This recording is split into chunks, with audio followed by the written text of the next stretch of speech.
welcome to another episode of the Impro podcast. My guest today is Sue Witheridge. Welcome to the podcast. Thank you. Hello. So can you introduce yourself a bit? Yeah, sure. I was a therapist in the NHS. I'm very logical and very practical. But as a child, I was seeing spirits. I think I was about 4 or 5. We lived in a very haunted house. Doors would open, things would move. And my brother, my mother, and I and my father were sat in the living room, and we had latch doors. And my mum would point at the door, and you could see the latch going down. And there was nobody else in the house. And then the door would open. And as a little girl, my mum would be going, "Oh, it's horrible, I hate this house." And I would go, "It's all right, mummy, it's the lady in the long dress," because I could see a lady in a long dress coming in. They would watch the clock move along the mantelpiece, and I could see her dusting. She was moving the clock and dusting. And that's when my mother said to me, "Don't tell anybody what you see because they'll take you away." And it wasn't really until I worked in mental health in central London, I worked with some very poorly people. And then I realized, oh, I'm not mad, I'm just psychic. So when I came back home, I thought, okay, let's try and find out how I can use this gift to help people. If a spirit wants to tell me something to tell to somebody, I'm really just a messenger.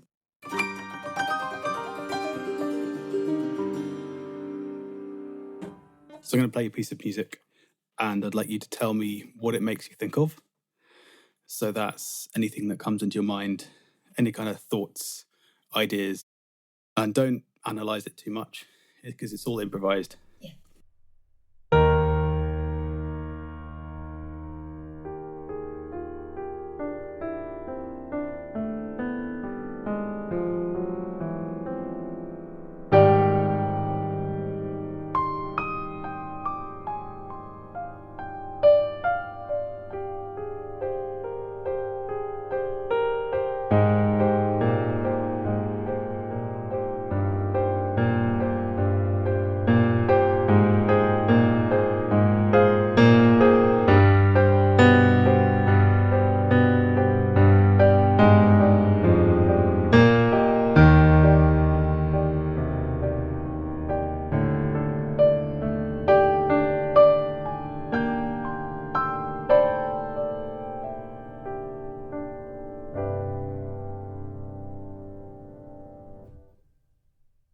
So what did you think of that?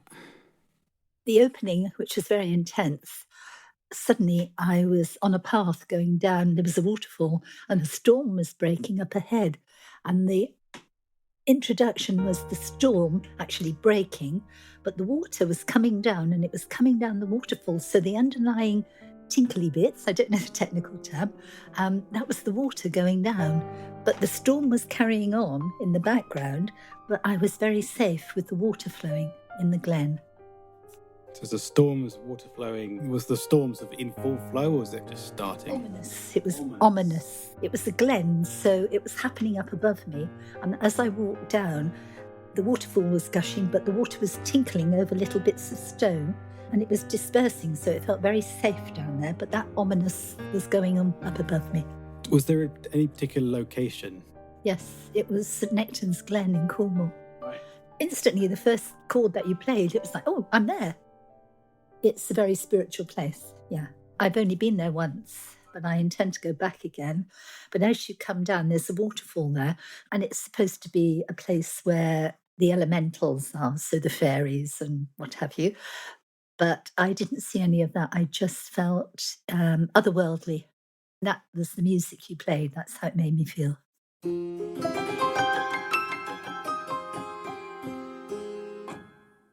So I'd like you to tell me a story of some kind. It can be anything you like, something that happened to you, Okay. and break it down into sections and then improvise a soundtrack to it. Okay. I moved into a bungalow and I knew from the neighbours that an elderly gentleman had lived there and he loved his bungalow. Everybody told me he loved it. And it was kind of falling into disrepair a bit. So he passed away. I moved in and was like, okay, I need to make it better. And when I started, I was very aware of his energy around. because he never changed anything. And I was changing stuff. I was having walls knocked down. And I was almost uncomfortable because I could feel he wasn't happy with this. So I asked him to go to the light, but he was very clear he wasn't leaving. I kept saying, I've bought this now, it's mine, and I will be making changes because I believe you need to talk to them if they'll talk. But he became very cross, and I had a mirror hanging in the hall, and that came off and broke. So I thought, okay, it might not have been him because I'm very logical, very practical. And I thought, I'm not going to be scared. And he would do things. So the old bathroom had a pool light on a string. And I was cleaning my teeth one evening and the pool light pulled off. So the light went off and the string was swinging. And I found out his name and I said, that won't scare me. I grew up in a haunted house. You're not frightening me. Because I thought he needs to know that. Then the bath tap was turned on. So lots of little things were happening. And then one day I got up in the middle of the night and we had a loft trap in the hall and it suddenly swung down, this heavy wooden trap. And I ducked, but if it had hit me, it would have hurt me. And that's when I said enough. So I went and got my shamanic drum, 11:30 at night, and I opened all the windows and I drummed him out. Is he what you call a poltergeist? I hate frightening people, and I don't like being frightened. So I just called him a ghost that wouldn't move on. A much more diplomatic way of putting it. Well, he was a human, and he was very attached. I can understand it. He was attached to his home. The end of that story is I drummed him out, shut all the windows, was very aware the energy changed. It felt so much nicer. Then a friend came over one evening and he was sat on the floor and he was looking through my patio doors and he said, there's a very tall gentleman staring in your patio doors in spirit because he is psychic too. And he was living in the garden then. I drummed him out of the house and he was living. Bless him. And so musically, I'm going to go for this escalation between something that's kind of annoying and then that kind of becoming a bit more dangerous. Okay. And then, of course, the sense of eviction, if you like.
So what did you think of that? You literally put into music my experience. Great. And it was such a relief to get to the end and just feel that overwhelming, that peaceful freedom. To begin with, I was going for this C major with a 9, which is like the...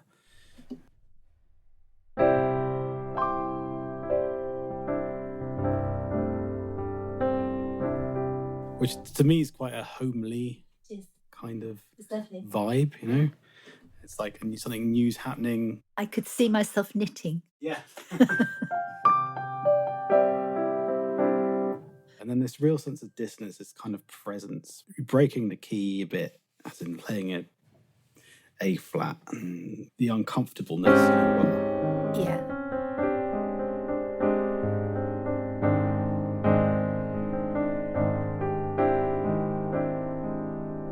You know, you take the same chord, you take the C9 chord, and you put an A flat in the bass, and you get this real kind of, it's not right. Exactly. It's discomfort, underlying discomfort. The sort of spooky element. When something's spooky, it's not quite right. There's some other thing that you can't really explain going on. And then at the end, we transposed another key, B flat, which is the sort of new beginning, if you like.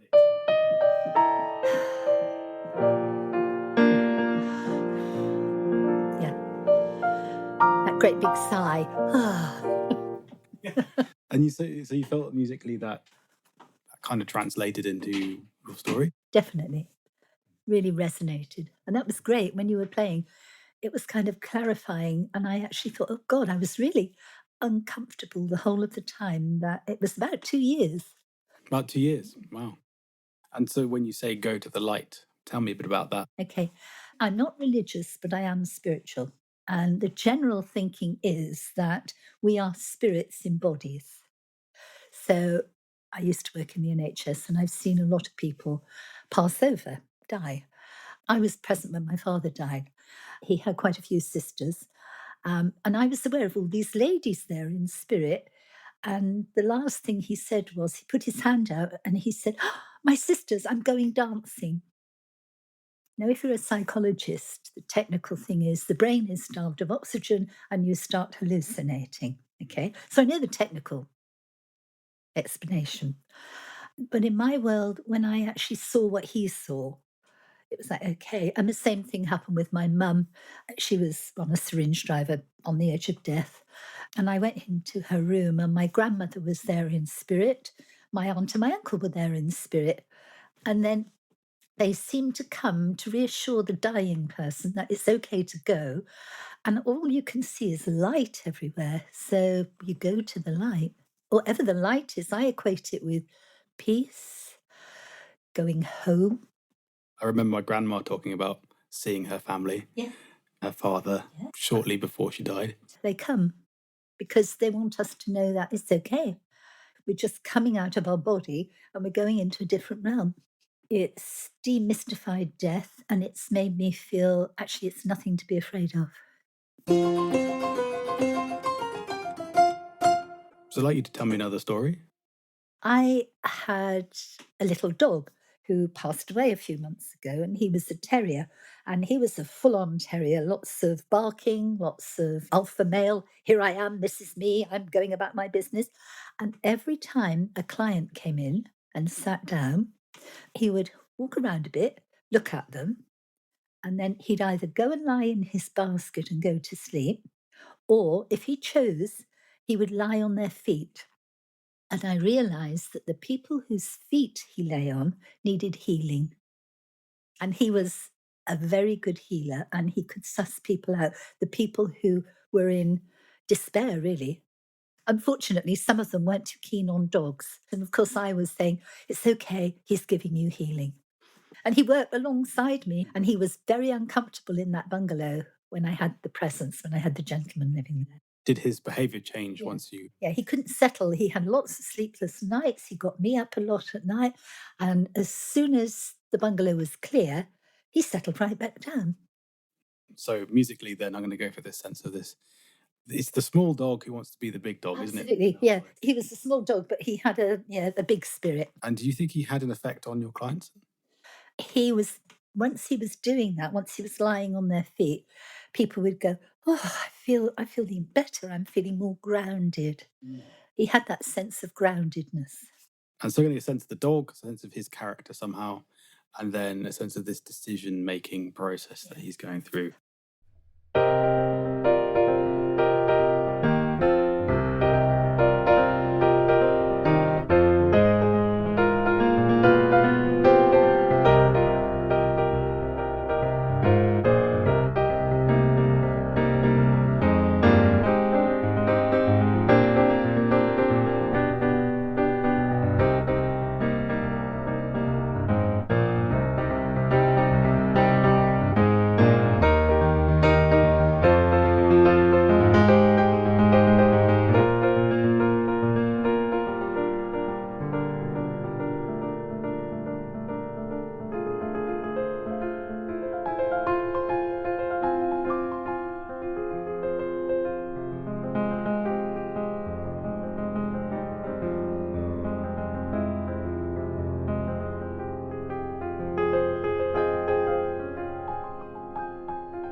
You really captured his energy because he was larger than life. And at the beginning, I got that real feeling of, yeah, come on. He had swagger. And people would say, oh, your dog's really characterful. And that was him. He'd swagger about, he'd run about on the beach. He was absolutely full. And then you captured the bit where clients are coming in and then he's deciding. And that bit was perfect. And I could picture him really clearly. So you're thinking there's a kind of sadness there. Yeah. They're in pain of some way, and he's detecting this. Absolutely. And it was like a switch. He suddenly went from being full on, noisy, the whole thing, to actually almost circling around the person and then deciding whether or not he would lie on their feet. I was going for that swaggery, Yeah, that was funky him. thing.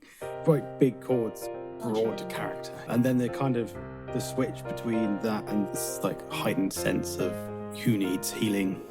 Absolutely, which made me tear up. I got quite teary because I could feel him. And so did that soundtrack work for you? Totally, 100%. That's Charlie. Charlie's theme. Like Charlie Brown. I called him, he was the brown terrier. I called him Charlie Brown.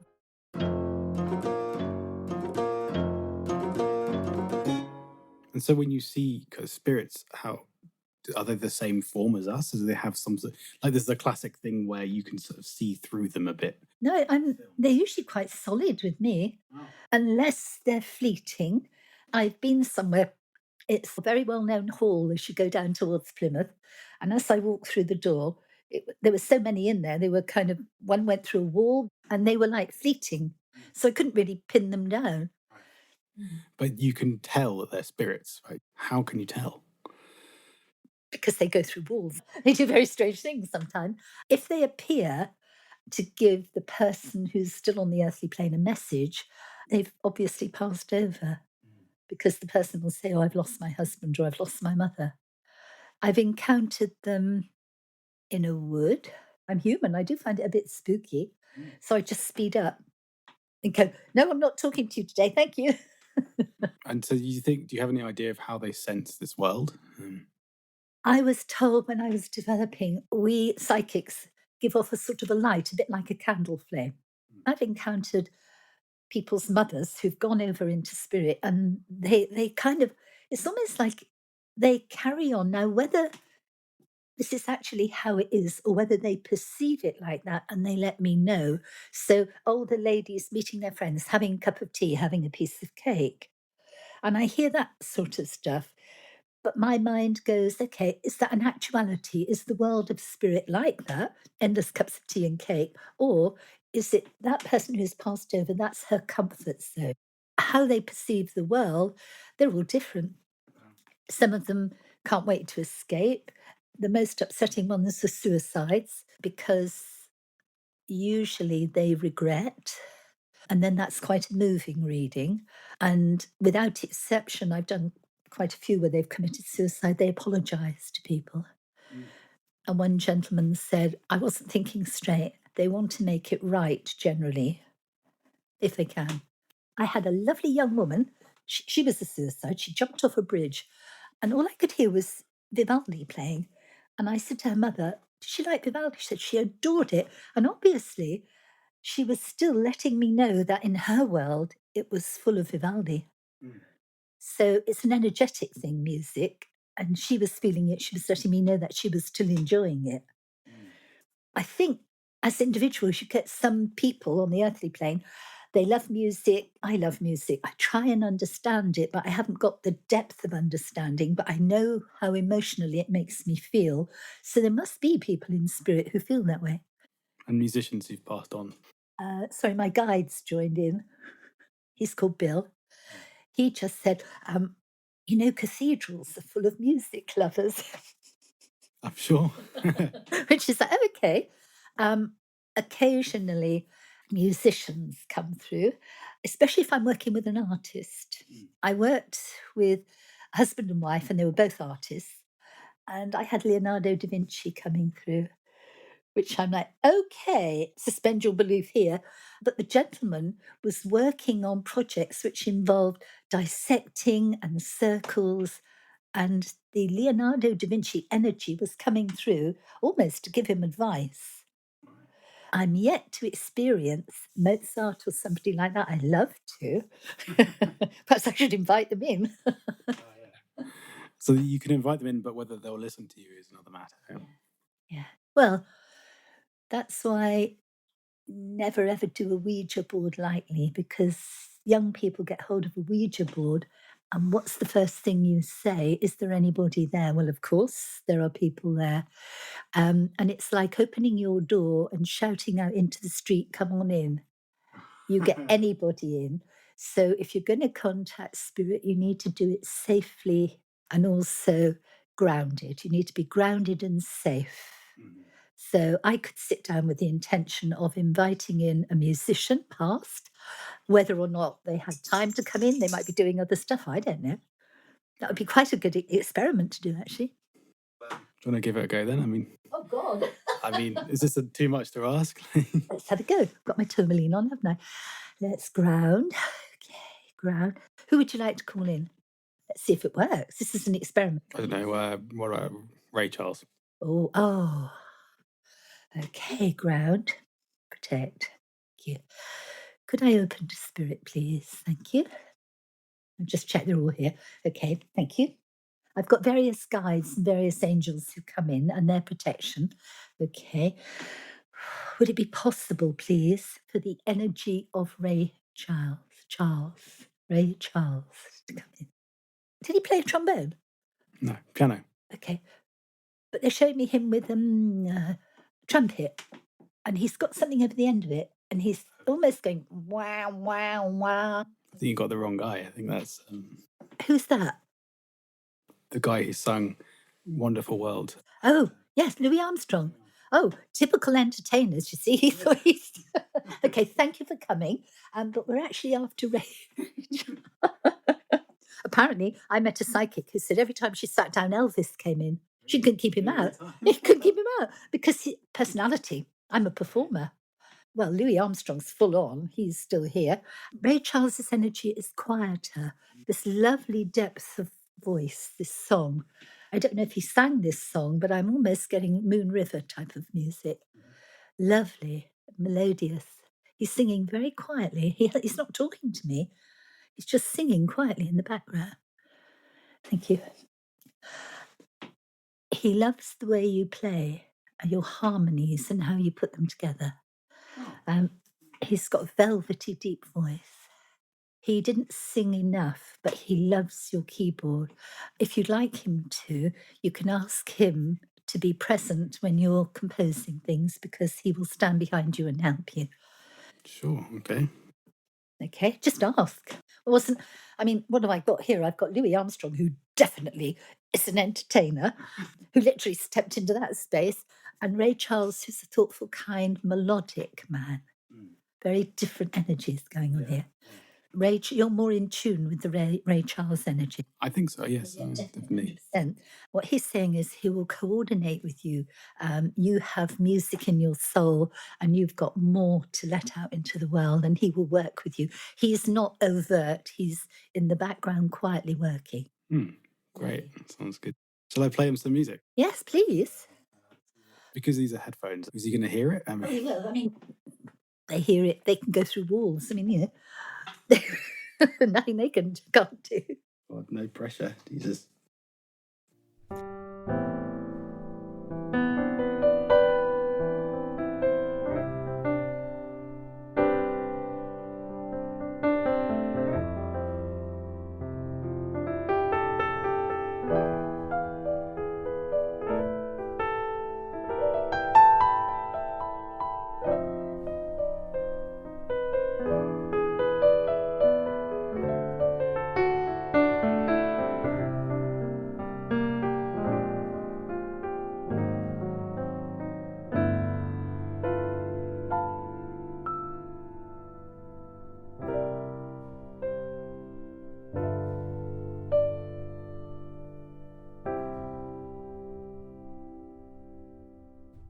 He just said you're channeling him.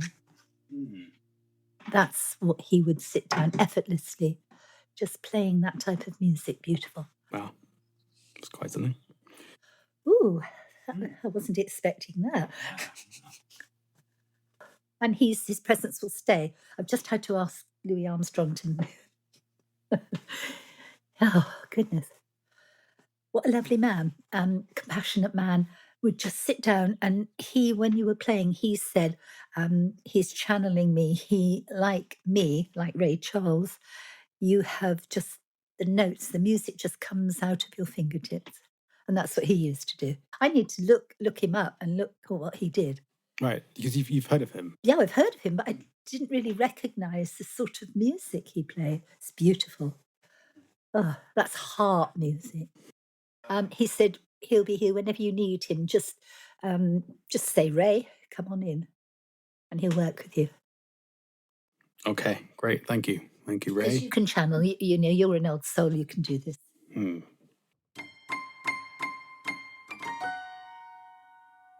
What did you get out of this podcast? Far more than I anticipated. It was very powerful because although I like talking, I hadn't done that sort of talking before. So it actually was deeper than I thought it would be. And the music, I mean, gosh, it's a cherry on the cake. Thank you very much for being on it. It's been very insightful. In fact, reassuring in a way. I have some connection to some sort of spirit world. You do.